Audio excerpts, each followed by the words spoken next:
Everybody, welcome into another edition of To The Point podcast. We're all doing well on this scorching hot day, another beautiful day here in the summer.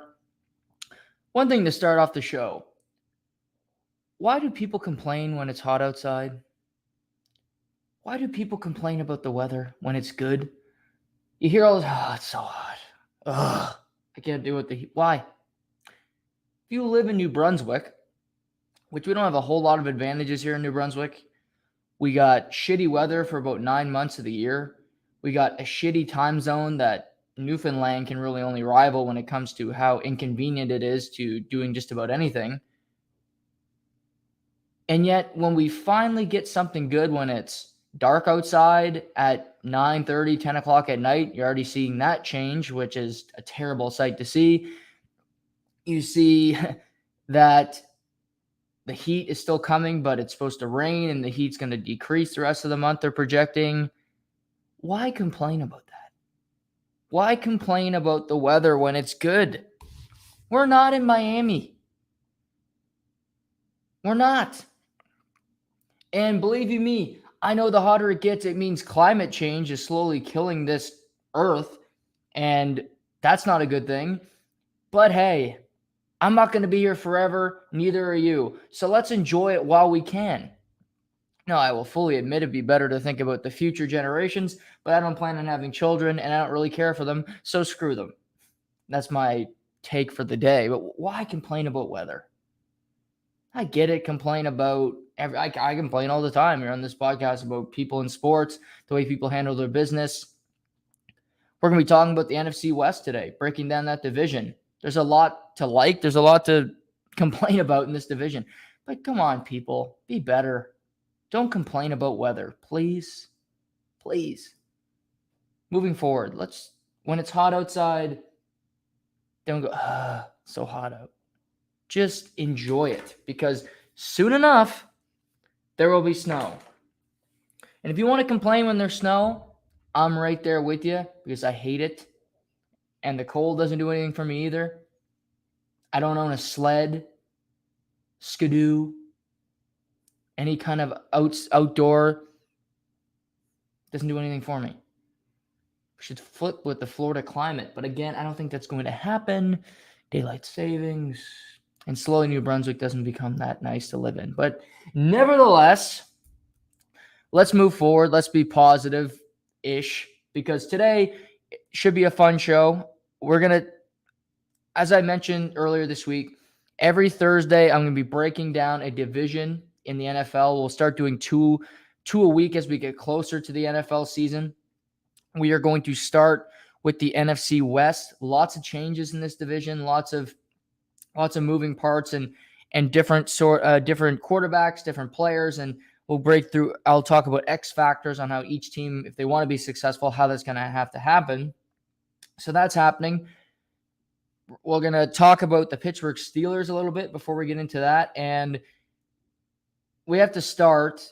Unfortunately, I hate starting with this, but it's the news. It's relevant. It's football. And if you come to me for information, I would be irresponsible of me not to lead with this. And that is that the NFL yesterday, after hearing Judge Sue Robinson's verdict on Monday about the case regarding Deshaun Watson, and Sue Robinson handing him a 6-game suspension, the NFL had 48 hours to sit on that information and decide if they wanted to appeal it. And in 2020, the NFL and the NFLPA had set a new collective bargaining agreement, which put in place the independent arbiter, aka Judge Sue Robinson, to have verdicts on these type of cases. She would have her say, but then the NFL, aka Roger Goodell, would still have the option to appeal it, to try to switch her decision if need be. This was something that Mike Florio, who does a pretty good job on Pro Football Talk, talked about this week, saying that this was the NFLPA really dropping the ball on this, caring more about salary, caring more about games played, things of that nature, than looking at this. So Sue Robinson has a say, but ultimately it goes back to the NFL. So the NFL looked at it, they saw her decision and they decided, no, public relations wise, this is terrible. In her report, she said that Deshaun Watson was a nonviolent sexual predator in essence. And I don't know how nonviolent gets put in there, because if you sexually assault a woman, how is that not violent? Does that sound sexually violent to me? Again, that wording made out, and that's a direct quote from the 15-page report. But the NFL said, no, we are not okay with this. This is going to kill our public relations. And we have our 40% of our fans, as I pointed out this week, are women.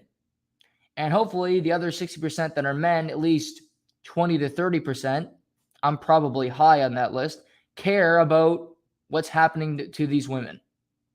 Trying to sound like a high and mighty. I think I'm speaking the truth here.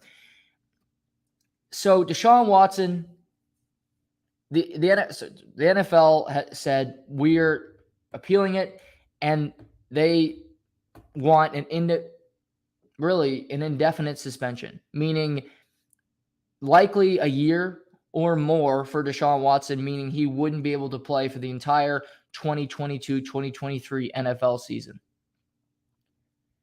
Now, this might sound easy. The NFL appealed it. They're going to change it. Doesn't work like that, because now this really is a convoluted mess, because Judge Sue Robinson ruled on this 6 games. Deshaun Watson's camp was happy with this. The Browns released a statement, said Deshaun Watson is remorseful. And then Deshaun Watson, in his own statement, said he doesn't regret. He said he doesn't have anything to be sorry about, contradicting statements there. But now Deshaun Watson and his camp are likely going to sue the NFL, meaning that this indefinite suspension that they're looking for, this 6-game suspension that was put on the table, is going to be off the table because he's suing, and there'll be a battle in court. It'll be basically inadmissible, if you will, meaning Deshaun Watson will be in flux. He'll just be hanging there. And there is a possibility, with only 5 weeks until the NFL season, that Deshaun Watson will be the Cleveland Browns Week 1 starter. Yes, if you can believe it. The way this has gone down with them appealing it, they can sue the NFL. And now, because of that, everything's null and void. He could be the Week 1 starter while they're going through this court battle. This court battle could take a very long time. The judicial system in North America continues to baffle me. Somebody is accused of a crime. They commit a crime. They're not in a court for a year and a half. Why it takes so damn long, I don't know, but I'll never understand this. I remember following the Olin trial, following the OJ trial, the Oscar Pistorius trial. It was like 4 to 5 years before you find out what's real and what's not. It takes forever for these things to be decided. So, and the NFL takes top priority to NFL fans and millions of people around the world, but the court system doesn't give a shit about the NFL. They're not going to move that ahead of a murder trial, a different case, white collar crime, if you will, just because the NFL needs to know if Deshaun Watson can play. So in essence, the NFL is saving face, but this could also extremely backfire on them, because if Deshaun Watson is starting Week 1, that is terrible for the NFL. Because what might happen is Deshaun Watson starts potentially this entire season for the Cleveland Browns, and then let's say the courts rule in the NFL's favor, he might miss the entire 2023-2024 season. Or they might stick with Judge Sue Robinson. He misses 6 games of the 2023-2024 season. But it's kicking the can down the road. But for the NFL, it's kicking the can towards Deshaun Watson, because this gives him the chance. This gives the Cleveland Browns, the Cleveland Clowns, the opportunity to start Deshaun Watson in week 1, which is disastrous. It should never happen. But this case is so strange. It's so appalling. And the NFL only has one person to blame, and that's itself. The way they've handled suspensions in the past has been completely unorthodox. It's been completely out of whack, where they're handing out suspensions that are warranted and then some that just aren't. A 2-game suspension to Ray Rice, where he committed domestic violence on tape to his then wife.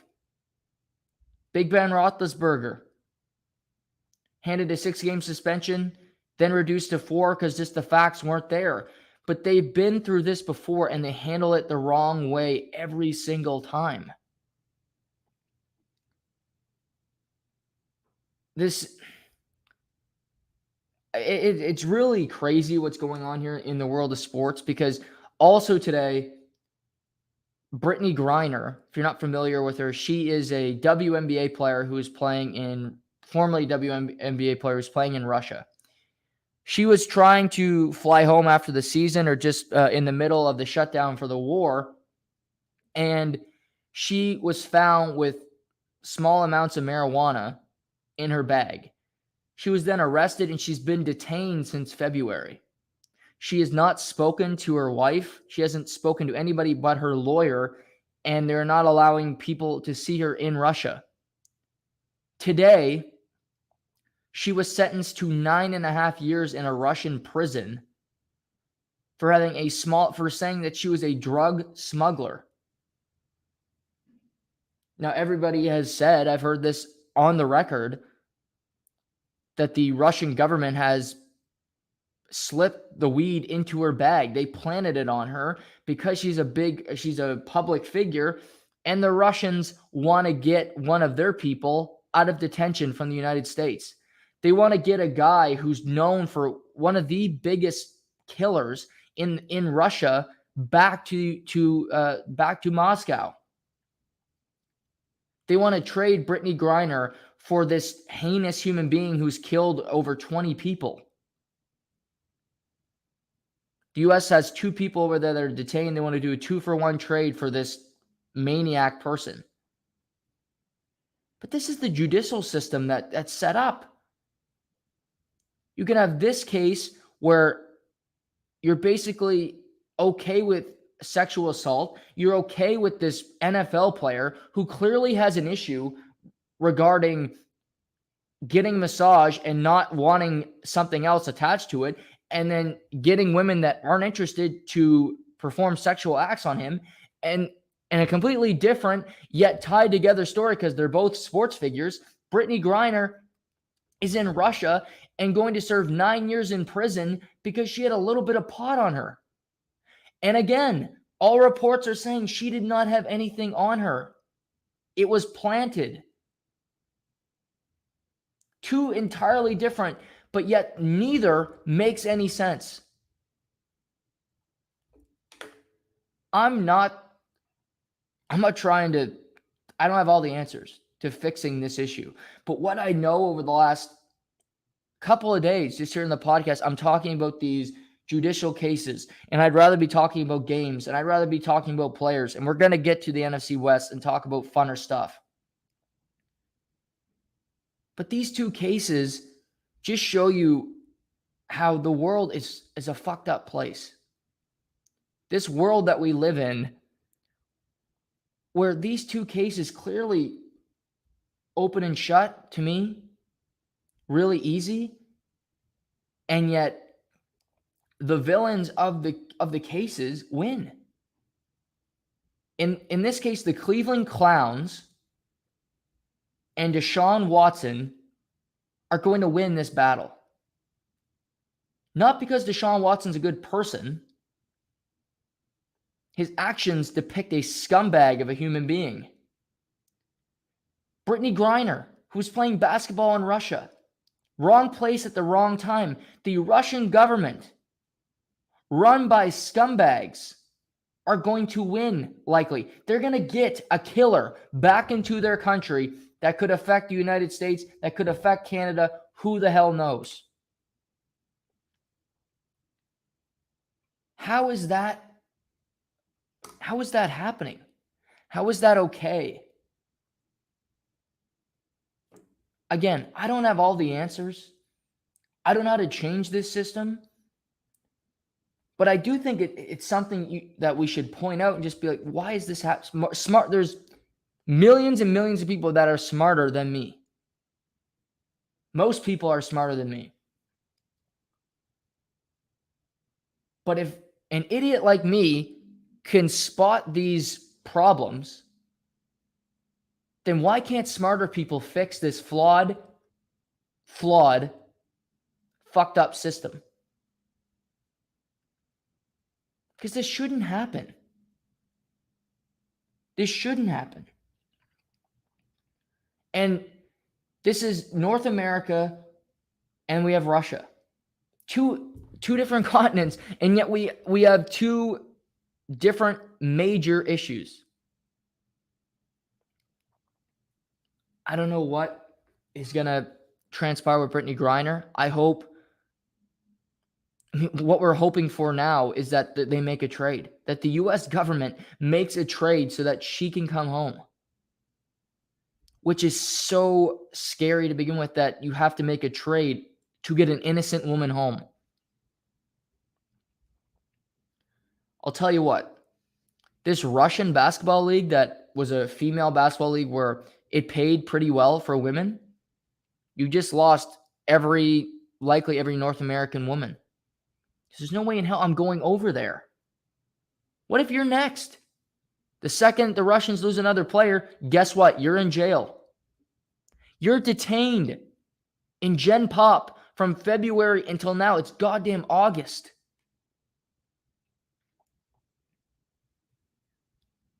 My predictions on these cases. Brittany Griner will come home because the U.S. will make a trade. She can't have an innocent woman over there and serve time in a Russian prison for something she didn't do. You just can't. She's also a black lesbian WNBA player. Can't. Just can't. Deshaun Watson. I think what the NFL really should be pushing for now, if they don't want to see Deshaun Watson play week 1, which they shouldn't. I wish I didn't have to see him play at all this year, but that's not going to happen. They want an indefinite suspension. I understand that. I want that too. But if he takes it to court, he will be starting week 1 because that's not getting to court before September 11th, which is the Browns' first game against the Carolina Panthers. This case won't be solved by then. So what I predict is that the NFL and Deshaun Watson's representatives will agree on a suspension that fits both parties. I don't see Deshaun and his group going above 8 games because they know they hold more cards right now than the NFL. He might be suspended down the road, but he can kick the can down the road and play some games this year. The NFL, I think they'll agree to an 8-game suspension before the season starts. So he'll miss 2 extra games. I think Deshaun and his camp will accept that because I think initially that was best case scenario. They got even better case scenario when he was only given a 6-game suspension. One thing that should happen that I didn't hear yet, Deshaun Watson should be in therapy. He should be forced to see a therapist multiple times a week. Again, I don't see a therapist. They're not for everybody. But guess what? You lose that benefit of the doubt when you have 24 women alleging that you sexually assaulted, you did inappropriate sexual acts with them. Period. You don't get to say, oh, I don't know. You're going. Go talk to a shrink. Go talk to somebody because this behavior just isn't going to happen anymore.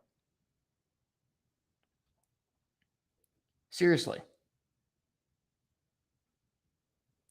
The clowns are going to win this, which is the Browns. They're a clown show organization. They have been forever. They're run by owners that are really stupid people. Jimmy and Dee Haslam. They put a product on the field the last 25 years that nobody can be proud of. They've been non-competitive. They draft bad.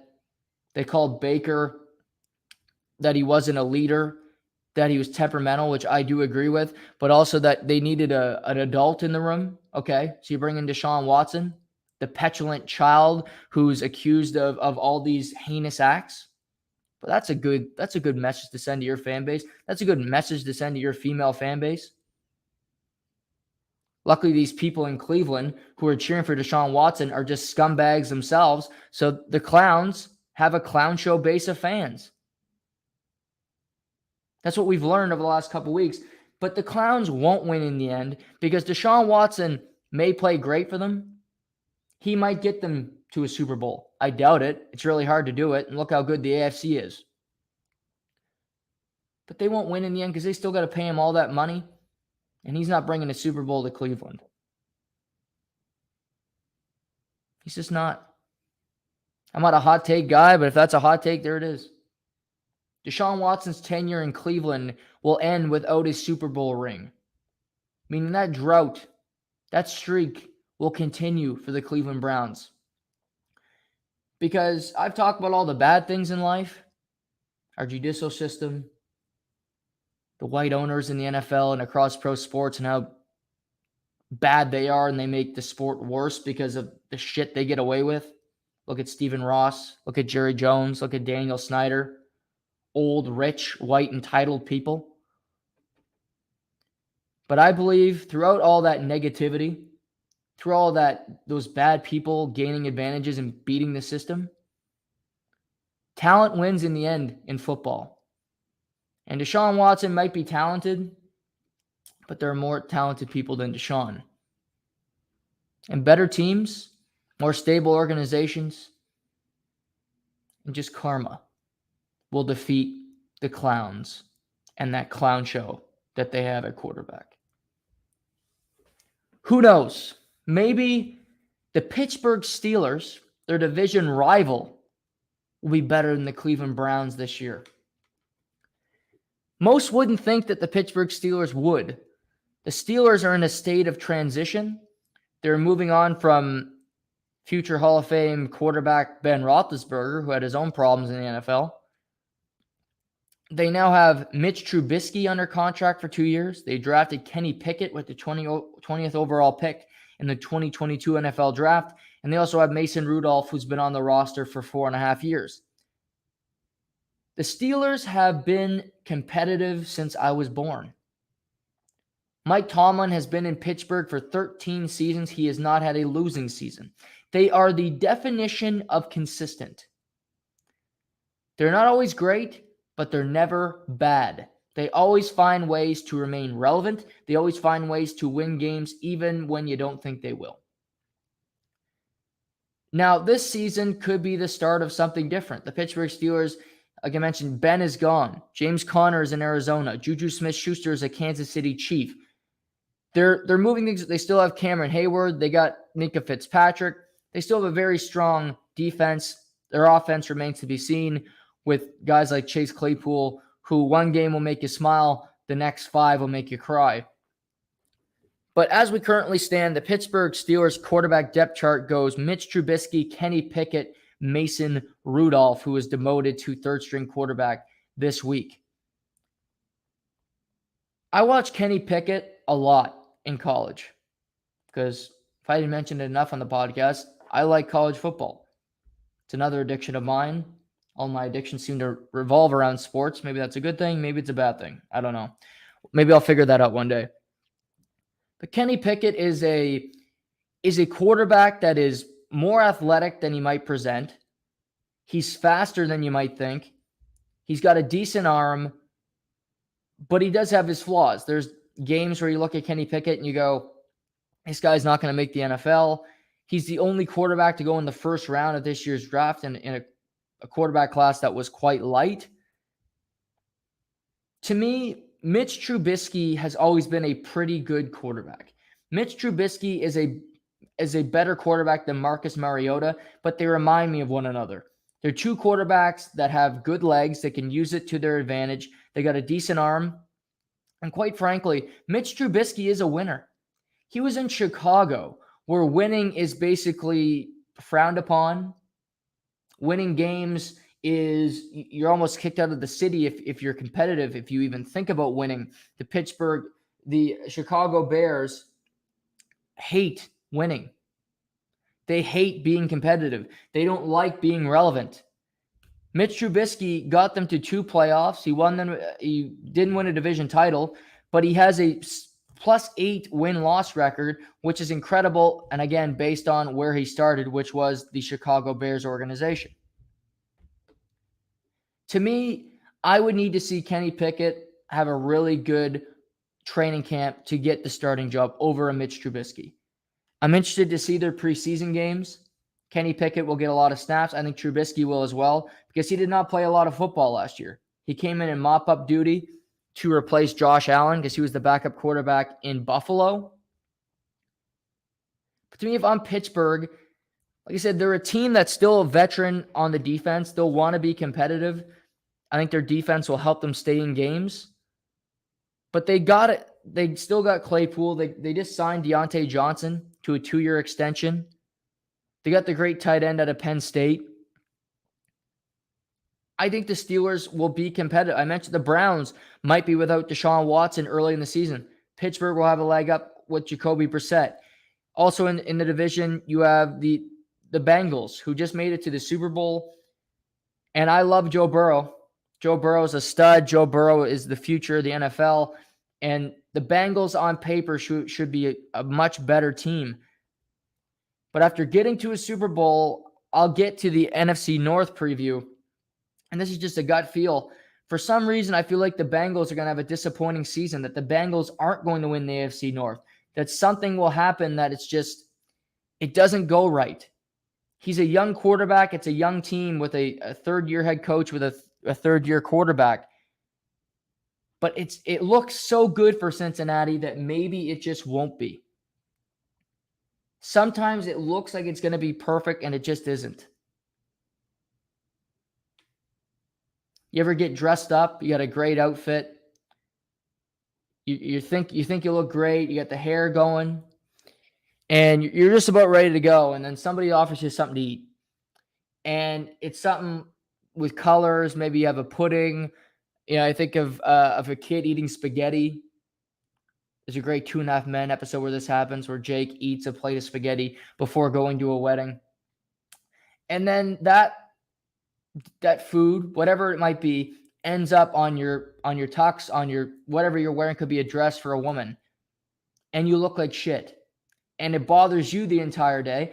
And it doesn't matter that the rest of you looks great, but you have this one little splurge, this little spot on you, and your day's ruined. That might just happen with the Cincinnati Bengals. Then Baltimore, who knows? Lamar Jackson's still waiting for a contract, although he's practicing, which good for him because I wouldn't be. And they're always consistent. Steelers and Ravens are always competitive. Ravens missed the playoffs last year. I believe they'll want to make it, especially this could be Lamar Jackson's last season in Baltimore. Who knows? Who knows? Stranger things have happened. But they're going to be a much healthier roster this year. And I think Lamar will want to prove some stuff to some people so that he can get a long-term contract, whether it's in Baltimore or elsewhere. But again, I'm looking forward to every team will start their preseason next week. There is one preseason game tonight, and that is the Jaguars and the Las Vegas Raiders, and that is the Hall of Fame game. Hall of Fame game is the extra preseason game for these two teams. The game is in Canton, Ohio. No Trevor Lawrence or Travis Etienne tonight. No CJ Beathard, who's banged up. So Jake Luton will start for the Jags. Apparently, Derek Carr might get some preseason work tonight in the first of 5 preseason games. I doubt it, but Josh McDaniels has been kind of quiet of what he's doing. So we might see Derek Carr tonight for the Las Vegas Raiders with Devontae Adams, if you can believe it. But so that's what's happening tonight. So next week, the Steelers will start their preseason. And I think we'll see Trubisky and Pickett play next week. Mason Rudolph will get mop-up duty. But it's a 2-quarterback battle for me because Rudolph is just, they've had him forever. They know what he is. He's not going to change your life. He's just he's a fine backup. but he's not a game changer by any means, and he's a fringe NFLer. He's a guy that'll be in the NFL forever because he'll be a decent backup quarterback. Kyle Allen is still in the NFL. He's the backup quarterback in Houston. He's been in Carolina. He's been in Washington. He's not a starter, but he can fill a roster spot and sit there and hold the clipboard. That's where Mason Rudolph's career is headed. So that's where I see this progressing for Pittsburgh, but I'm interested to see where they go. Because Mike Tomlin he's not a guy that's going to tank. He's not Stephen Ross with the Miami Dolphins. He's not going to tell his team to lose games. The Rooney family is competitive. They're not going to tank for a season just to get a college quarterback that could be great or could not be. It's always a risk. It's always a debate. So, again, the Steelers are an interesting team to watch in camp, and it's start of NFL preseason tonight. I'm looking forward. I'm going to watch some of this game, as sickening as that sounds. I'm going to watch some of it. It's actually a sneaky good sports night tonight. We got Braves-Mets, who start a 5-game series. Should be a really important one with the Mets having a 3.5-game lead over the Braves for the NL East. Really important series there. Blue Jays are in Minnesota to play the Twins. That's an important series. We have the Hall of Fame game. We got some CFL action. The Blue Bombers play the Alouettes tonight. Astros are in Cleveland to play the Guardians for a 4-game set. A lot of important series when it comes to wild card, when it comes to standings. So a sneaky good Thursday sports night, and I'm looking forward to all that action this evening. Now we're going to talk about the NFC West. We'll pivot to, as I mentioned, I'm going to do this every Thursday here on the podcast, talk about the divisional breakdown, where things stand, what teams gained, what teams lost, and where they stand.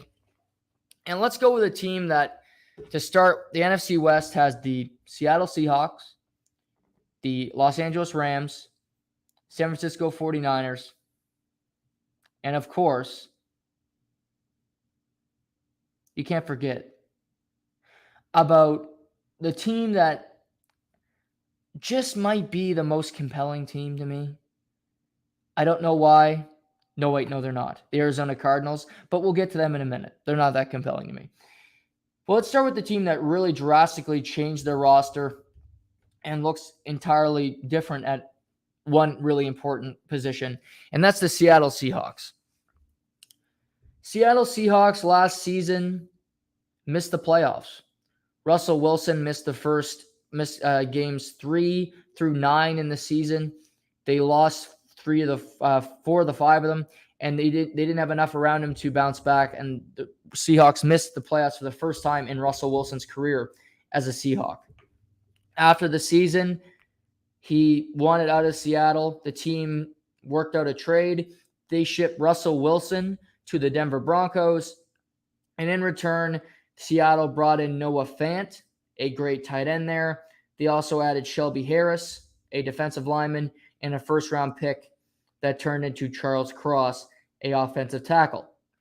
So Seattle still has Pete Carroll, who's 71 or 72 years old. He's the oldest coach in the NFL. Still spry, still got lots of energy, so he's still kicking around. But the Russell Wilson era is over. Really, the Seahawks that dominated the early 2010s of Russell Wilson, Cam Chancellor, KJ Wright, Bobby Wagner, Richard Sherman, it's done. KJ Wright just retired. Bobby Wagner is in LA with the Rams. We'll talk about that in a minute. That era, that genesis of that team is dead. It's a new era in Seattle, and they're moving forward. So, additions for the Seattle Seahawks. Also in the Russell Wilson trade, they acquired Drew Lock from the Denver Broncos.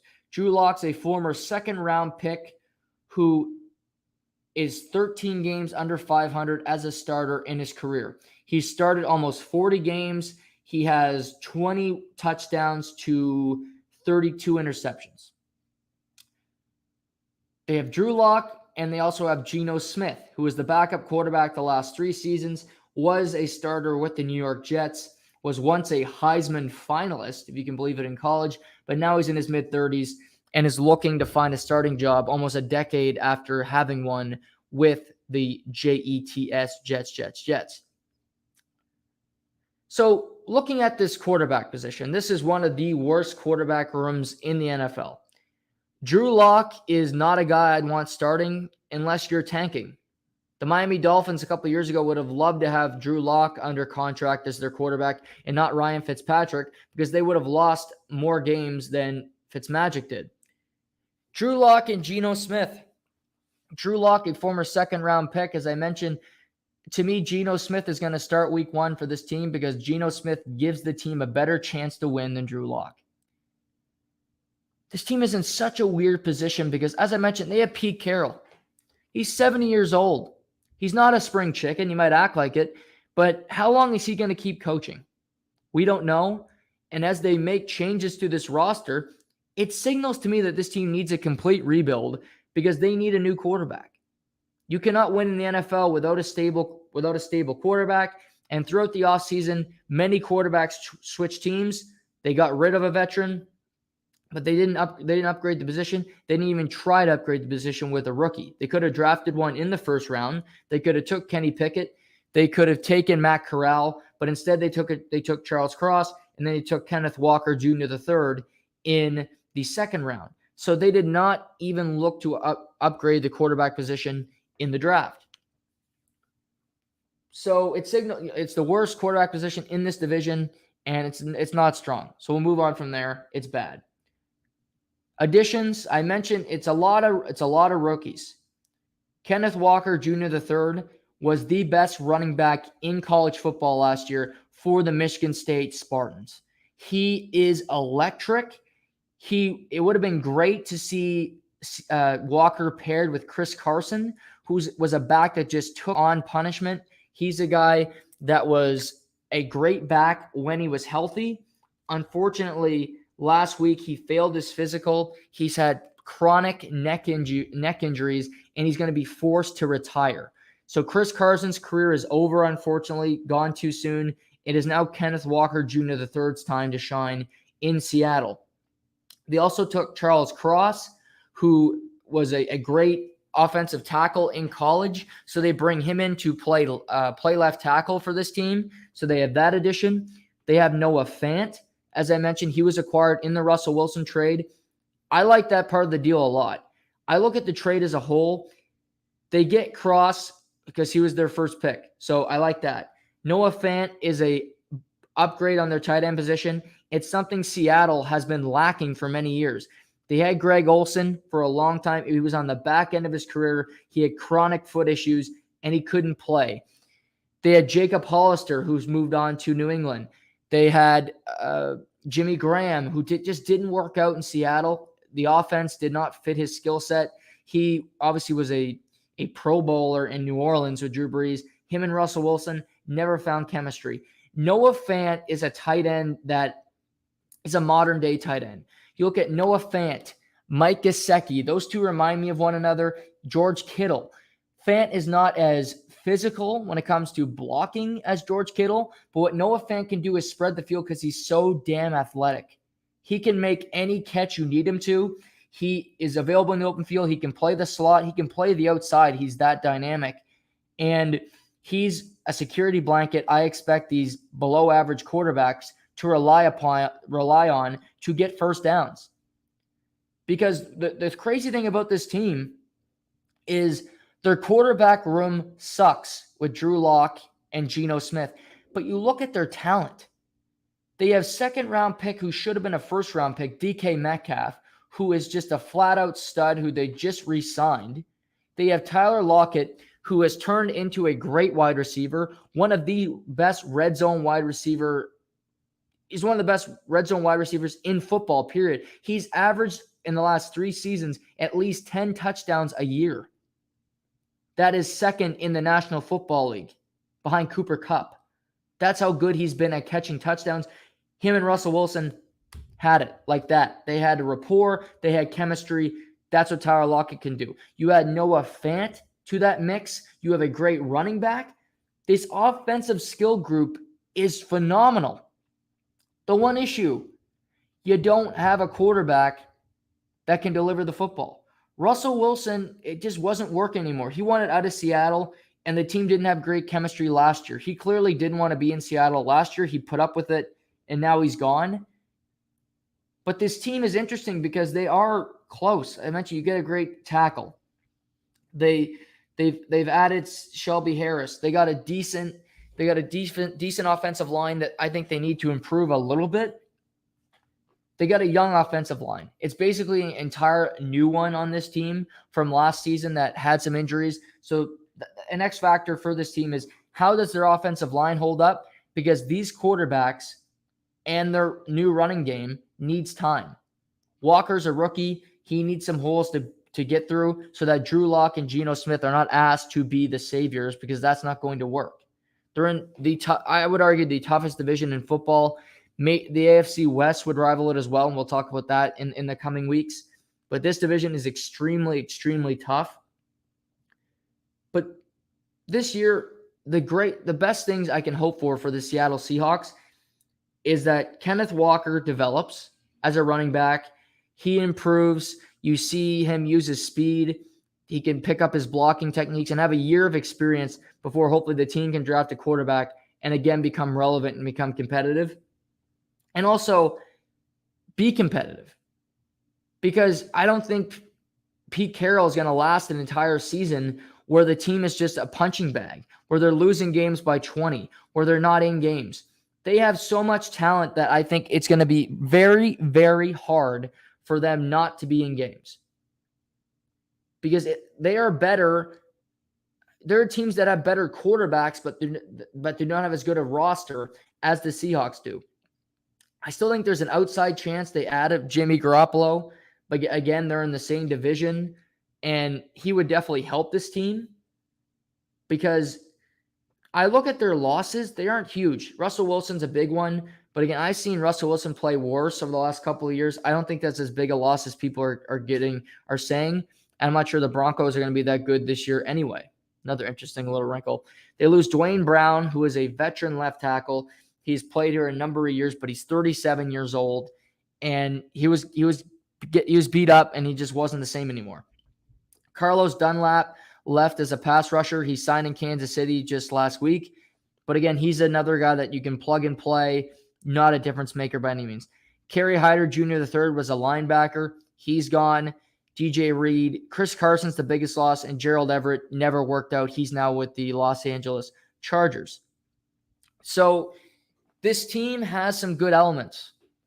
They do. I think this team is now DK Metcalf has to become the leader of this team. Jamal Adams will likely be the leader of the defense with his big contract. But it's a tough division. But I think this team wants to be competitive.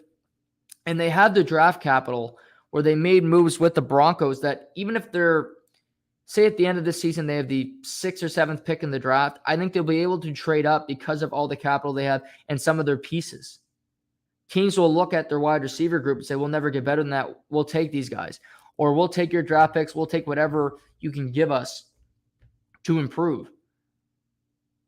But that young offensive line, if you can develop, have a season where you go through struggles, and this is going to sound barbaric, but it's just the truth. If the offensive line struggles early in the year and they find cohesion late, it doesn't matter that the quarterbacks are getting beat up because they're Drew Lock and Geno Smith. Drew Lock and Geno Smith are not going to be on this roster in 2023, 2024. It's not really a prediction. I just think it's going to become a fact. They might get the hell beat out of them this year, but the Seahawks do not want either of these guys as their future quarterback. They're just not. They're not starters. You're not going to win games with these guys. They're accepting, in a sense, failure this year because this is who they're going into the fire with, these two guys. I've seen too many Drew Lock games where there are times where you look at him and he looks like a guy that could be a great NFL quarterback, and then you turn on the TV 20 minutes later and he's got 2 picks in the second quarter, and you're like, what the hell happened to this guy? it's a new day in Seattle because they've had stability at the quarterback position for a decade. Russell Wilson, for 9 seasons, did not miss a start. Then got his foot injury. He missed some games. But until then, he never missed anything. He was beat up. He moved as a quarterback. He took big hits. But he was the constant. You knew he was going to be there. You knew he was going to say, "Go Hawks," in his interviews. He was always so positive. How does this team pivot? I don't think Pete Carroll liked that Russell Wilson was the face of the franchise, that Russell Wilson got all the credit for the success. I think he wants to build something towards the end of his career. This is a lesser version, but this is Pete Carroll, Russell Wilson is Tom Brady, Bill Belichick 2.0. Of course, New England fans, Brady and Belichick had more success, although Seattle should have beat you in a Super Bowl, so go figure there. But these two both want their own credit. These two both have egos. They both want to build their own system where they have success and can win a Super Bowl. To date, they both have not won a Super Bowl without the other. Russell goes to Denver to see if he can do it with Nathaniel Hackett. They certainly have a better chance of achieving that goal this season than Seattle does. Pete Carroll, at his age, is hoping he can find a quarterback in the next year or two and start to go on that path. We'll have to wait and see what happens. But looking at this division and looking at the other teams as we go through it in the next little bit, you'll see that Seattle is not going to be great. And I expect them to finish dead last in the NFC West.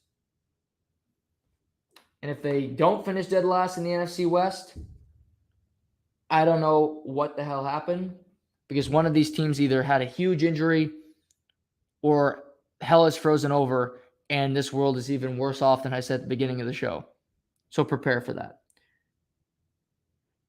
Let's move to the Bay Area, where this team in the Bay Area is going through their own changes.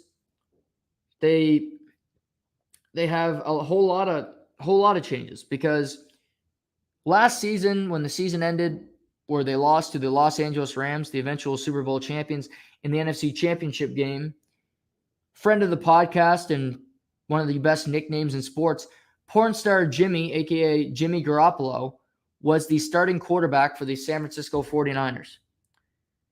Since then, that has changed. Jimmy Garoppolo had shoulder surgery. He's just started throwing footballs. The entire offseason he did not throw. And as you recall, 2 years ago, the San Francisco 49ers traded 2 first-round picks and players to the Miami Dolphins for the 3rd overall pick in the draft. Originally, we believed that the 49ers were going to select Mac Jones. That didn't turn out to be true. They took Trey Lance out of North Dakota State. Mac Jones went to the New England Patriots. Trey Lance played a game last year and was the backup to Jimmy Garoppolo. Trey Lance is the new starting quarterback for the 49ers. He is their future. When you trade all that draft capital, you are signaling to your current quarterback that your days as the starter are numbered, and that's what's happened here. Kyle Shanahan is still the head coach. John Lynch is still the general manager. And they have been lockstep in this, saying Trey Lance is the future. Trey Lance is a opposite Jimmy Garoppolo. He is a mobile quarterback. He's very much a 2022 starter. He can use his legs as well as his arm. He's dynamic, and one can argue one of the better athletic quarterbacks that we've seen. The knock on Trey Lance is he hasn't played a whole lot of football. In the last 2.5 seasons, he's played 2 games. He played 1 game in the COVID-shortened season at North Dakota State, played that 1 game. The rest of the season was called off. And he played 1 game as the starter of the 49ers last year. The season prior to that in college, he did win the FCS championship. They went undefeated. But he has not played a whole lot of football. So Trey Lance is practically a rookie this season. He's green. He's had very little experience. And you're asking Trey Lance to take over a team that has aspirations of winning a Super Bowl. A team that has aspirations to get back to an NFC championship game and do better, achieve more than you did last year. That is what you're hoping here. That's what you're trying to achieve. Now, whether that happens, that remains to be seen. But this team is different. They lost Arden Key, one of the best pass rushers. They lost offensive coordinator Mike McDaniel, who's now the head coach of the Miami Dolphins. They lost Alex Mack, their center, Pro Bowler, who retired. They lost Tom Copton, a right tackle who retired, and Raheem Mostert followed as offensive coordinator to Miami as well. Now, Trey Lance does get a benefit because Deebo Samuel is back in San Francisco. He is signed under a new contract. He's got a lot of money guaranteed, and he commented this week that he'd be fine with being a running back / wide receiver because he has his money locked in. One of the X factors for this team is Deebo being that utility knife that he was last year. Jimmy Garoppolo is not the best quarterback in the world, but we know what Jimmy was, and we know what his limitations were. Trey Lance has a much higher ceiling, but there is no evidence. There's no NFL guru. There's no NFL analyst that will go on TV, and if they do, they're wrong, and they're not being fair to the situation, that can say that Trey Lance is going to be successful from the jump this year based on what we've seen because he hasn't played any damn football. Trey Lance is one of these quarterbacks that should be playing a lot in the preseason because of his lack of activity. He needs the reps. He needs the games to get that experience under his belt. He needs the experience. But one of the big X factors is Deebo being there. This offense is full of talent. It's full of dynamic players. You have Deebo Samuel, who is might be the most valuable non-quarterback in the NFL. You have Brandon Ayuk, who can get lost occasionally, the former Arizona State wide receiver, but is so damn dynamic, is so damn athletic. I think he has more to provide. Deebo doesn't have to be running the ball as much as he did because you can use Brandon Ayuk in jet sweeps. You can use Brandon Ayuk in fakes. You can use him in the running game more than he has so far, as well as opening up the passing game to give him deeper looks, crosses, just go routes. Ayuk is just difficult. He's got all kinds of talent. They should use him more. George Kittle might be the best tight end in football when it comes to receiving and then blocking. He is that good. He's phenomenal. They also have Juwan Jennings, who had a breakout year last year and is just a third down machine. You throw him a ball on third down, he's going to get some separation. He's going to make a big catch. That's just what Juwan Jennings does. So this offense is lethal. Again, their offensive line needs some work.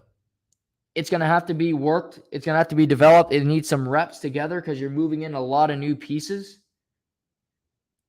But Kyle Shanahan always seems to be able to get an offensive line that can figure out how to run the football. Trey Lance will be able to do that. Ayuk, Deebo Samuel, and Elijah Mitchell, who was a rookie last year, who had a breakout season in this offense.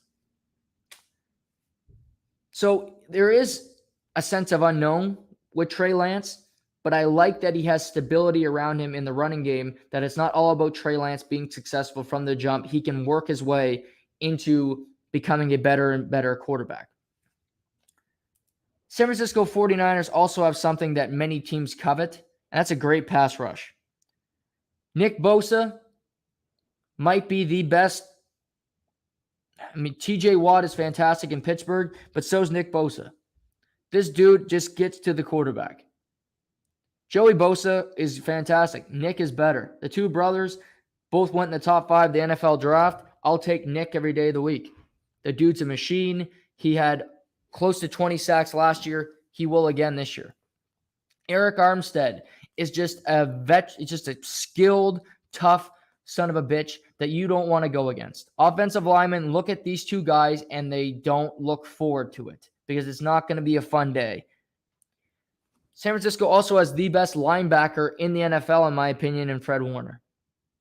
He is so damn valuable. Fred Warner was the biggest reason that the Niners beat the Packers in the NFC divisional game because of the way he covered the field, because of the way he eliminated routes, and he helped a lot of the time covering Devontae Adams, and Aaron Rodgers kept force feeding him the football. He's the leader of that defense. He's the pulse.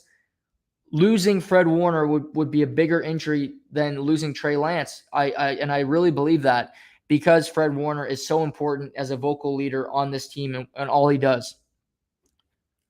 My X factor for the Niners is their corner position. It was weak last year. I see it being weak again this year. Currently, they have Shadarius Ward, who they signed from Kansas City, who is an upgrade over Jimmy Ward, who they had playing there last year. And they also have Emmanuel Mosley. Corner was a weakness, but they found ways around it because they had decent safeties and they just got to the quarterback. I think that's one way teams can really apply pressure to the Niners, is if you have really good receivers to the outside, you have a quarterback that can get them the ball. These corners are not game breakers. They are not guys that are going to be ball hawks. They're not the corners in Green Bay who seem to take the football away better than anybody. So that's one weakness of this team that I look at and say, your corner position can be taken advantage of with extremely good wide receivers.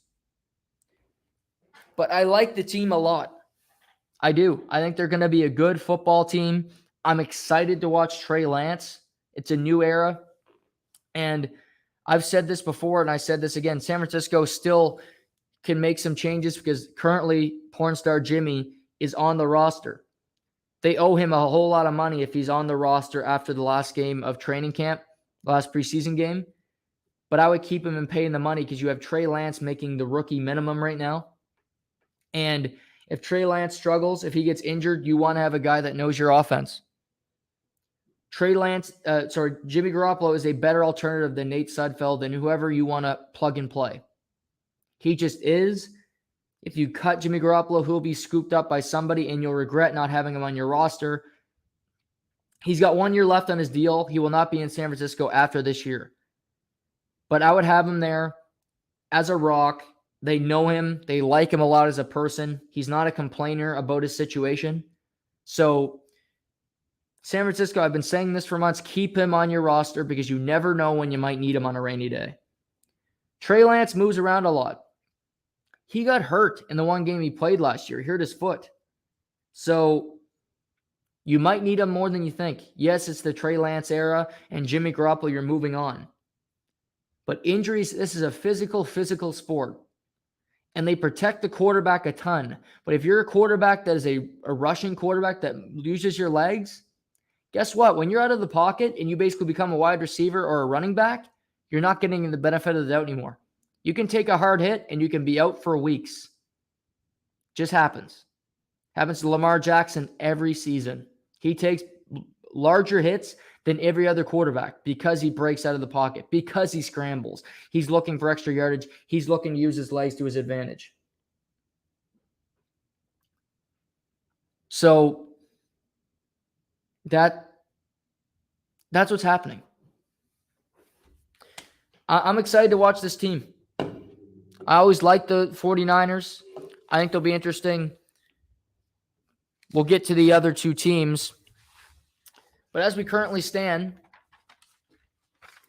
I think they're going to finish second in their division. And I think they're going to make the postseason. Now let's move to Arizona. This team is interesting and also annoying at the same time, the Arizona Cardinals. Arizona's been in the news lately. Kyler Murray signing that $160 million in guaranteed money extension.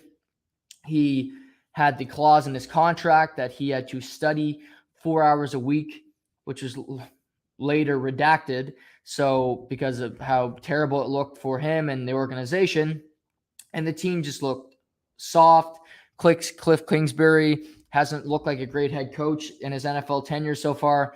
And it's very much who the hell knows what's going on in Arizona. That's the way they present themselves.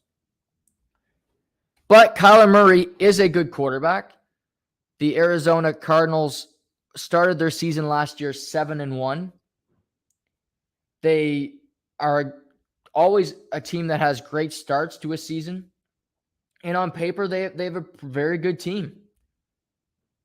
They start their season with the Kansas City Chiefs at home, so they will have a tough first game. But looking at this team in the offseason, they added Marquise Hollywood Brown, who was formerly with the Baltimore Ravens. Brown and Kyler Murray played together in college at the University of Oklahoma. They had fantastic chemistry. Hollywood Brown had over 17 touchdowns in the one season that these two players played together. So they have a great connection already. They know each other. They like each other a lot. So I think that's a positive for Kyler Murray, and I expect him in Hollywood to have more success than Lamar did with Hollywood in Baltimore. They added Will Hernandez, who was on the offensive line in New York, so they add him. And they also added they traded for Zach Ertz last season, but they re-signed him, and they also re-signed James Conner, who had the most rushing touchdowns in the NFL last year and had a breakout season after coming over from the Pittsburgh Steelers. So this offense is interesting in the sense that Zach Ertz is an older tight end. He had a resurgence in Arizona after being traded. I'm a little skeptical of how good he'll be this year. He's in his 30s. He's played a lot of football. I like Zach Ertz a lot, but again, he's a little older. James Conner also played great, but these two guys were on contract years. They needed to play well to get extensions, to get money in the open market. So again, I don't know how great they'll be this year, but we'll see. Arizona lost Chandler Jones. He went to the Las Vegas Raiders. He has been their best pass rusher for a long time. He was paired with J.J. Watt. J.J. Watt had a great start to the season last year, but then he got injured. Go figure. And Arizona, J.J. Watt is really their best pass rusher now. And it's asking a lot of J.J. Watt because, again, he's injured every season. I love J.J. Watt. Who doesn't love J.J. Watt? He is that family has the three brothers all in the NFL, Derek, J.J., and T.J. J.J.'s won 3 Defensive Player of the Years. His brother T.J. just won his first in Pittsburgh last year. All three are great, but he's had back surgeries. He's had all these different issues with him, and it's hard to rely on him being available come playoff time for any team, but hard for the Cardinals this year.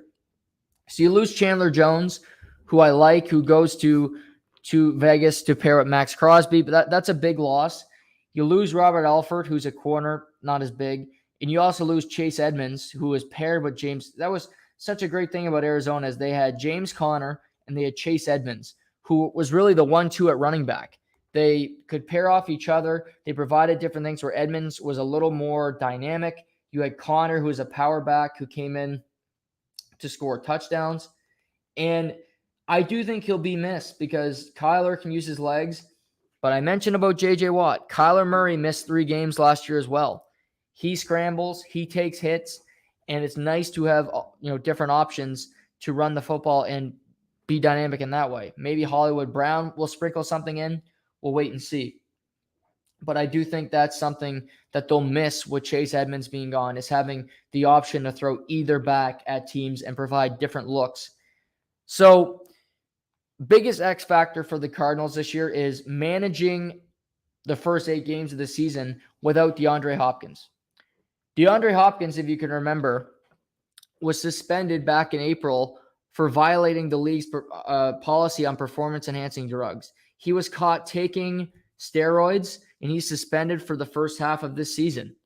He's not eligible until week 9, and that leaves Arizona with A.J. Green, with Zach Ertz. Christian Kirk is gone to Jacksonville. So all of a sudden, it's getting a little thin in the wide receiver group. They drafted Trey McBride, who was a good tight end in college, who they hope can be good. They have Rondale Moore, who they took in the first round last year. Seems more of a gadget wide receiver to me. They added Hollywood Brown, as I mentioned. But again, the wide receiver group is much thinner when it comes to production than it used to be. So that's something to look at when it comes to this team. They don't have a whole lot of options, and the wide receiver group I have question marks about going into the season. Number 2 for me when it comes to just X factors is who's sacking the quarterback. They have a lot of these guys on defense. Zaven Collins, Isaiah Simmons were both taken in the first round. Zaven Collins out of Tulsa, Isaiah Simmons out of Tennessee. They have both not been great players in the NFL so far. They haven't produced the way you think. So that's a question mark for me is can you get constant pressure on the quarterback? Because that is how you win in the NFL. You have really good quarterback play and you pressure and you sack the quarterback, period.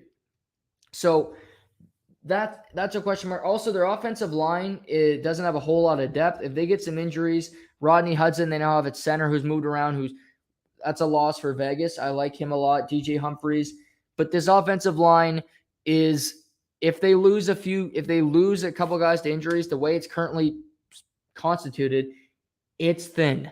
It's extremely thin, and I worry about that for Arizona when it comes to injuries. I would say about this team, my biggest takeaway after doing the studying, taking notes on this team and really looking at them, they are good, but if there are injuries, if there are any kind of problems, they are going to be in trouble. Because oddly enough, their position with the most depth is quarterback, because I like Colt McCoy. He's a good backup quarterback. You don't want him starting every game. But in Kyler Murray's, Colt McCoy went all three of his starts last year in relief of Kyler Murray. So Colt McCoy can provide something. He's a guy that can play good football as a backup, and that's something that you can't put a price on. But I mentioned D-Hop is hurt. If Hollywood Brown gets injured early in the year, you're looking around and you're saying, okay, A.J. Green, you have to be our number one receiver. I just don't see how that happens. A.J. Green's in his mid-30s. He is not in his prime anymore. He's not A.J. Green of the Cincinnati Bengals.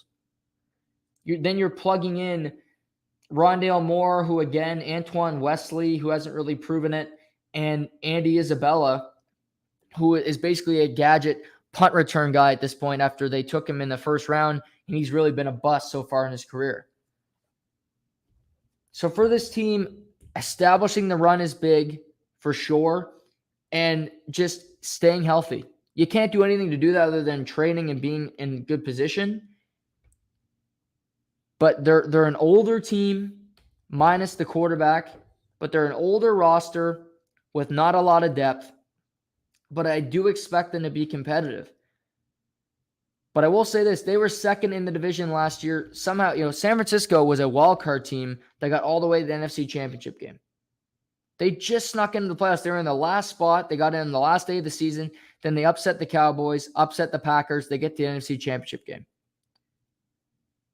To me, Trey Lance is the unknown. I've seen Kyler Murray play. I know he's a good quarterback. I know he can play at the NFL level. I don't know that about Trey Lance yet. But looking at the San Francisco roster and looking at this Arizona team, I like San Francisco a lot more. They were scratching at the surface last year. They really underachieved, and you could say that was somewhat Jimmy Garoppolo. There was also injuries in the middle of the season where they didn't have a lot of their roster. But Arizona has to hope that they don't run into injury issues, that everything goes swimmingly, because this team gave extensions to their GM, Steve Keim, gave extensions to their head coach, Cliff Kingsbury, and Kyler Murray. So the three heads of the snake all got extensions. Well, if this team misses the playoffs after giving out all that money, it's not going to be Kyler Murray that's traded because he's not studying and he's not watching tape. The fact that Cliff Kingsbury got a contract extension after his time so far in Arizona is puzzling to me. Arizona's always been a team that has great starts to seasons. They need to play well in the middle and in the end as well, because DeAndre Hopkins maybe coming back after 8 games will be a blessing because he'll be healthy and he'll be ready to go. He didn't play in the playoff game last year because he was hurt. We'll see if they can hold up without him, but I worry about this team and what they'll be like without some key components. They're good, but again, they need to hope. They need to knock on wood and really pray that nothing goes wrong, or they could be in a whole lot of trouble early in this season. Interesting team, Arizona. And that brings us to the Los Angeles Rams, the reigning defending Super Bowl champions, who, like any team that wins a title, has lost a lot this offseason. Let's start with really the most important position. They lost Andrew Whitworth. Andrew Whitworth was their left tackle. Formerly the Bengals, then moved to the Rams. 40 years old, was still playing at a Pro Bowl level. Was the Walter Payton Man of the Year. And Andrew Whitworth was just, you knew where he was going to be. You know he's going to play well. He had trust from Stafford. He had trust from Sean McVay. And he was a fantastic piece, fantastic person. And he just kept that O-line together. He's gone. Austin Corbett left the Rams. So he was part of their offensive line the last 4 years. He departed. They traded Robert Woods to the Tennessee Titans. They lost Odell Beckham Jr. He's still a free agent, potentially ends up back in Los Angeles. He's recovering from a torn ACL, but as we currently sit here, Odell Beckham Jr. is not a Los Angeles Ram. Von Miller signed with the Buffalo Bills. They traded for him midseason. Was instrumental in them winning. He added to that pass rush. Became nearly impossible to deal with Vaughn, Leonard Floyd, and Aaron Donald looking at you. But Von Miller is gone. Sebastian Joseph Day is with the Los Angeles Chargers. He's gone. And Darius Williams, the number 2 corner for this team, is departed as well. Those are massive players to a championship team that are no longer there. Massive pieces. They also lost their punter, Johnny Hecker, who's now in Carolina. A lot of changes. So, initially, the Los Angeles Rams have 3 new offensive linemen, including 2 rookie starters. That's where we start this conversation. They need to mesh. They need to find a way because this team is good. They still have really good pieces, but they need to find that cohesion. They need to find production there because it was a strength of this team last year. Absolutely it was. Because Whitworth, Corbett, Joe Noteboom is going to be asked to play left tackle. He's been on this team forever playing multiple positions. He was with right tackle.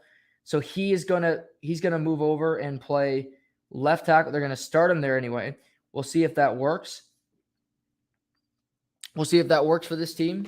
But the offensive line needs to find its way. They need to find a home here because to me, it's just finding a new voice on that offensive line because Andrew Whitworth just commanded respect. Austin Corbett was a guy that played extremely well week in, week out, and they need to protect Matthew Stafford.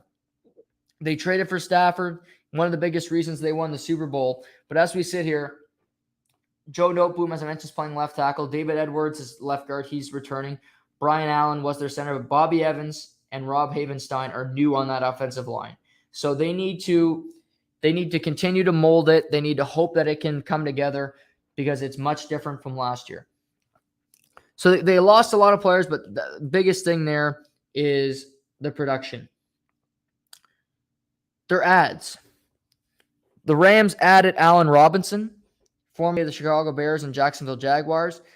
Allen Robinson, you can make a couple arguments in signing him. One, you could say Allen Robinson's in the back end of his career. He's not good as he once was. I think that's fair. Also, you could say, finally, Allen Robinson has a quarterback that is competent and that can throw in the football. Allen Robinson played in Jacksonville and Chicago. He played with Blake Bortles and at points Nick Foles last year. Some Justin Fields, who was a rookie that really didn't have anybody to throw to, was getting killed. He didn't have anybody to help him. It was just a one-man show to get killed out there. But Allen Robinson made catches. He played under the franchise tag last year. Now he comes to the Rams, where Odell Beckham is not here. Robert Woods has departed after a torn ACL. He'll be in Tennessee. To me, it starts with Cooper Kupp. He's obviously your number 1 receiver. He had over 100 catches last year, had arguably the best season in the history of the NFL for a wide receiver, offensive player of the year. But Allen Robinson needs to be a good number 2 because Van Jefferson, to me, he's more of a slot receiver. but he's also a question mark because he drops the ball a lot. He's not always engaged in the game. He makes stupid decisions. I think Allen Robinson can be a good number 2. Yes, he's not as good as he was in Jacksonville. I still think he has some game. I think he'll be rejuvenated because he's with a team that has some expectations. In Jacksonville, he never did. You know the team was going to be bad. In Chicago, I mean, go figure. It's Chicago. They don't do anything. We'll talk about the NFC North the next couple weeks. It's ugly in the NFC North. That the Chicago team will be one of the worst in the NFL. I thought Atlanta was going to be the worst team by far. I'm not so sure because Chicago is pretty bad. We'll get there, I promise. But I think Allen Robinson will be a good number 2. And I think the Rams will be looking to sign Odell Beckham Jr. when he's back from injury. They'll just do it mid-season so they don't have to pay him that much money. They'll prorate it. They'll work around it. But I think he will want to come back to the Rams. And I think the Rams will want him at the appropriate time. So Allen Robinson is there. Cam Akers is back at running back. He tore his ACL in week 1 last year. So they get him back at running back, which in addition, they'll have Darrell Henderson and Cam Akers. They also have Kyron Williams, who is a running back at Notre Dame. So I like their running back room. They got a bunch of different guys. Henderson's more of a power back. Akers can be used in the pass game, also in the run game. So Akers, Henderson, Kyron Williams, I think that's a strength of this team. And to take some load off of the plate of Matthew Stafford as well, because they just have a really good running game. Any more? I'm just looking at offense because the defense is where it gets interesting for sure. But yeah, I think their offense is solid. It's not as good as it was last year, but they still have Cooper Kupp. Tyler Higbee is coming back from a torn ACL. So they have him back at tight end who he's iffy. He's not always engaged. Him and Van Jefferson, I think, drink the same Kool-Aid because they're two guys that Higbee is ultra talented, but again, he just makes stupid mistakes that you shake your head when you watch him play, but we'll see if he can turn it around this year. And again, Van Jefferson has all the talent in the world. He's just a burner. He can take the top off of the defense. It's just seeing if he can do it on a consistent basis. We'll see what he can do this season. Pivoting to the defense. This defense, I mentioned they lost Von Miller, but he was a midseason. They lost Sebastian Joseph Day. They lost Darius Williams. So they have lost some guys. But you look around, the biggest thing that's great about this team is they still have the best player in football, and that's Aaron Donald. Aaron Donald re-signed with the team. He talked about retirement if he didn't get a new contract, but Aaron Donald is back. He's just the best player in football. He disrupts defenses. You have to game plan for Aaron Donald when you play the Los Angeles Rams. It's different than any other player because he has that big of an impact. So you have Aaron Donald, and Leonard Floyd is coming back. And I look at a guy who is going to play defensive end, who could have a big season. I want to see how he does this year, and that's Deshaun Robinson. He needs to be an X factor for this team because Von Miller played that spot last year with Leonard Floyd on the other side, and they created havoc, and it led to Leonard Floyd having a career season. Deshaun Robinson does not have the pedigree. He does not have the name brand of a Von Miller. So, but what can happen is Deshaun Robinson's going to get one-on-one looks, where I think Leonard Floyd would get doubled more now because he has more respect in the league. Deshaun Robinson will have opportunities to be a productive player, to get looks, and if they line up Aaron Donald outside in a few plays or they put him on his same side, Robinson should get man-to-man looks, maybe get uncovered at times.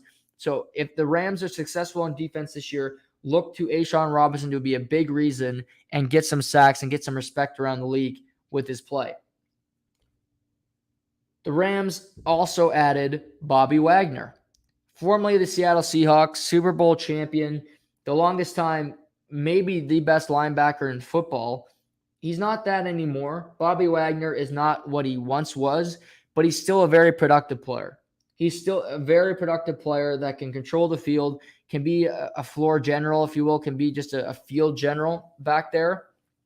And to me, he adds value because he's staying in the same division. He knows this. He's been playing against these teams his whole career. He's only played in Seattle. So he's going to play Seattle twice this year after they cut him with 1 year left in his contract. That's not lost on me.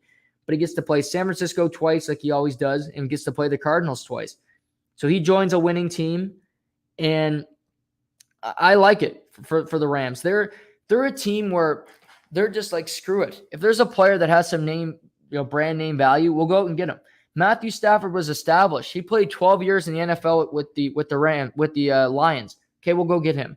They looked at Andrew Whitworth. He had played 15 seasons for the Bengals. We'll go get him. Von Miller had played a decade in Denver. We'll go get him. OBJ has played 8 years around the NFL. Well, they'll plunge. They'll say, screw draft picks, screw this. If this player is good right now, we'll go get him. Bobby Wagner can still provide value. He's still a leader. He can still play. He will be good for this team. I wouldn't look to Bobby Wagner to be your leading tackler, but I do think he can be a guy that can push players around. Ernest Jones, a young guy, he needs to be good at the linebacker position. They have Justin Hollins. So it's not it's linebackers, their weakest part of their defense, but Bobby Wagner is good, and these young guys need to produce. But I will say this. If you're going to be bad at the NFL at one position, it might be linebacker. Although, I've heard this debate, and it's something I want to learn more about. I listen to guys like Louis Riddick talk about this. But you look at the Bengals got to the Super Bowl last year. They had Logan Wilson, who's just a stud, one of the best players, one of the best defensive players in the NFL. To me, the Rams won last year with a bad linebacking core. So we'll see if they can duplicate that. That might be the proof is in the pudding. If they can repeat as champions with a bad linebacking core, maybe that will tell you don't need great linebackers if you're going to win the NFL. That's what they're hoping for. In their secondary, Jalen Ramsey is still there. To me, the best corner in football. He will have games where he gets torched. That happened with Mike Evans. That's a tough matchup for Jalen Ramsey because Mike Evans is 6'5". He's a big dude, and he's tough to bring down, but he's still a great player. They also have Troy Hill back. Troy Hill went to the Cleveland Browns for 1 year. They got rid of him. Now he comes back to the Rams where he was drafted. So Troy Hill is back home. They have Jordan Fuller, who was good last year, and Taylor Rapp at the safety positions. So the Rams lose a lot, and the biggest thing against the Rams is how hard it is to repeat. The last teams to repeat were the 03 and then 04 Patriots. It has not happened since. It's extremely tough because I heard Shannon Sharp talk about this because he did it with the Denver Broncos, and he said you have to be focused at all times. You need to be just as hungry to win the second one as you were the first one. It can't be, well, we won, we can get complacent now. It has to be, okay, I'm just as motivated to get the second one. Tom Brady even acknowledged that he didn't think the defense was as passionate last year as they were this year, as they were the first season going to win the Super Bowl, that they weren't as engaged. They didn't care as much. They had too many lulls. So, this team had a whole lot of offseason drama, but Sean McVay is back, which is important. Aaron Donald is back. Matthew Stafford is still here. Cooper Kupp has been re-signed. This team has their core of their team together. So with all that being said, with all the losses and some big name players, the Rams are going to be one of the best teams in the NFC. They had spurts last season where they looked like a team that was completely in disarray. I think they'll have that again this year. Matthew Stafford will have a 3-game stretch where he has 9 interceptions. That just happens with him. But he found his game at the right time. He outdueled Tom Brady. He outdueled Joe Burrow. He played 4 great quarters against Tom Brady. Tom Brady had 1 good quarter. The Rams won the game. He's been one of the best quarterbacks to never win. He now has a championship. He has that aura that's off him of negativity. It's now a positive one. The NFC is weaker than the AFC. Russell Wilson is gone from the NFC. He's the AFC guy now. Devontae Adams is in the AFC. Tyreek Hill is in the AFC. He went from Chiefs to Dolphins. But again, you don't add more good players. These great quarterbacks seem to all be in the AFC together, right? So the NFC is wide open. To me, the Rams are one of those teams that are a favorite. They have a really good roster. And the Rams, Bucks, who we'll get to, look great. Packers should be good. And again, a team like San Francisco can sneak in there because I just think they know how to win. As I said, this division, I have the most confidence in the Rams because they did it last year, and I still think they have an extremely good team. I have the second most faith in the San Francisco 49ers because I like their coaching staff. Trey Lance is a question mark, but you're going to let him develop, and they have a really good set of players around him that includes a pass rush, which is just as important to win. Third most faith in the Arizona Cardinals, but again, their margin of victory is very slim, and they need everything to go right for that team to have their success. And finally, you have the Seahawks, who I don't have any expectations with, and I don't expect them to be a good team. They have a good roster with bad quarterbacks. I don't know if their defense isn't that good, but they have decent offensive players that you can be proud of. This division's always one of the best in football. This year's no different. To me, the two best divisions are the NFC West and the AFC West. There are divisions that have some really weak teams. We'll talk about that. This was the first really division breakdown. Next Thursday, we will do another one. It'll be the NFC East. We'll do NFC, then go to the AFC. Hope you guys enjoy this segment. I think it's good for me to get a refresher. I do a lot of homework. I got pages and pages on teams. I'm still working through teams, talking about them. We'll do the NFC East next week, which is the Dallas Cowboys, New York Giants, Washington football team, Commanders, but they're the football team on this podcast, and the Philadelphia Eagles. But if you can believe it, NFL preseason tonight. Who's watching? Me. But a lot of good sports tonight. It's early August, but it's a good time. There's a lot of bad stuff in sports right now. There's a lot of bad stuff in the world, but I will enjoy watching a football game tonight. I will enjoy seeing Jimmy Johnson go into the Hall of Fame. I will enjoy watching all the Hall of Famers get to put on their jackets, get interviewed tonight by... What will be different is there's no Al Michaels tonight. He works for Amazon. So it'll be Mike Tirico, and I believe the game's on NBC. Mike Tirico and Chris Collingsworth calling the game. So they'll be talking to the Hall of Famers. But two different classes are going into the Hall of Fame tonight because of the pandemic, I believe. So Peyton Manning is going in this year. It's complicated, but I know Jimmy Johnson is going in, Coach Cowher.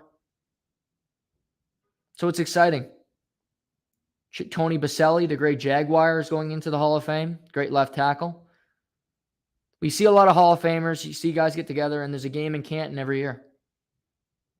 Hall of Fame ceremony is Saturday night. So that's Saturday night. We got the Hall of Fame game tonight between the Las Vegas Raiders and the Jacksonville Jaguars. This is not content you're looking for, but I'll recap the game tomorrow. Friday, why not? Friday edition, recap the Hall of Fame game. We'll touch on any other news tomorrow as we head into the weekend. Look ahead to the World Junior Hockey Championships, which start on Tuesday in Edmonton, Alberta. So, fun show today. Hope you guys enjoyed it. Enjoy the rest of your Thursday and enjoy the good weather. As always, I'm Noah Warren. Take care. This is To The Point.